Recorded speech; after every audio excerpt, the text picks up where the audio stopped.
Minggu ni sahaja 6 biji motor Honda Vario, Honda ADV masalah gasket head terbakar. Macam kes motor ni, ini nasib baik. Ni pun bos motor pun blok dah start calar sikit. Kalau ada jalan lambat sikit, jauh sikit, confirm terus calar, langsung tak pakai. Ini pun condition CT50.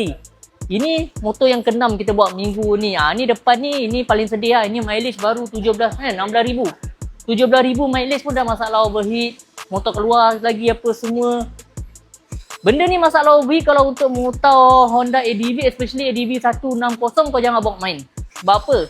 Dia mudah tangkap blok akan calar, lagi makan modal. Kalau motor kau ada masalah overheat, biasa punca pada gasket terbakar.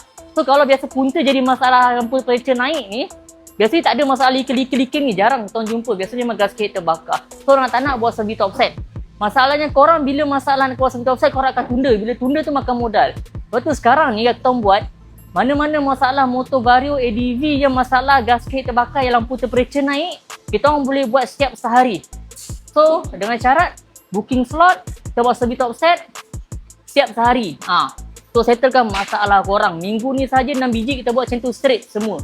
Nak tolong korang je pasal kan. Tapi alhamdulillah banyak blok tu dapat selamatkan.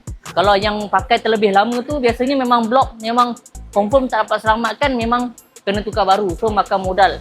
So kalau nak buat apa lah daripada bajet kecil daripada bajet besar terus So, untuk korang mana yang player-player motor skuter ni yang ada masalah lampu temperature naik, boleh buat sekarang, buat cepat. Kita boleh buat setiap sehari. Tak perlu nak ambil cuti, tak perlu nak tinggal motor. Setiap sehari sahaja. Yang penting korang kena booking slot kita. Deal baik-baik dengan kita.